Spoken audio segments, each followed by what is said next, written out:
10 लाखांच्या खंडणी प्रकरणी आरोपी सुनील नंदकर याला बेड्या. महेश निहेरे याच्या मागावर खेड पोलीस. बनावट रेशन कार्ड आणि खंडणी प्रकरणाचा पोलीस तपास युद्ध पातळीवर. अटकेतील सुनील नंदकर याला 3 दिवसांची पोलीस कोठडी. जुन्या भांडणातून राजगुरुनगर येथील सिद्धेश्वर मंदिर परिसरात अल्पवयीन मुलांच्या टोळक्यांकडून दोघांवर हल्ला. कोयता, लोखंडी पाईप, दगडाने मारहाण. शिरोली, ठाकूर पिंपरी, ढोरे भांबुरवाडी आणि खरपुडी खुर्द येथील 6 मुले संशयित. वडगाव पाटोळे येथील आदेश पाटोळे आणि रितेश पाटोळे यांच्यावर हल्ला.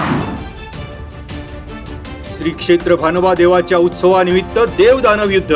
उत्सवानिमित्त कोयाळी येथे भाविकांची तोबा गर्दी. देवदानवांच्या युद्धात 894 तस्कर मंडळी निपचित. जमिनीच्या वादातून वाकी खुर्द गावच्या हद्दीत तुफान हाणामारी. 2 महिलांसह 5 जणांवर चाकण पोलिसात गुन्हा दाखल. घटना मोबाईल मध्ये शूट करणाऱ्यासही दगडाने केली मारहाण. नागरिकांच्या सतर्कतेमुळे चोरट्यांचा घरफोडीचा डाव फसला. सातकर स्थळ येथील माधवनगर आणि जगदाळे वस्ती परिसरात 2 ठिकाणी चोरीचा प्रयत्न फसला. पोलीस आणि नागरिकांच्या खबरदारीमुळे चोरट्यांनी ठोकली धूम.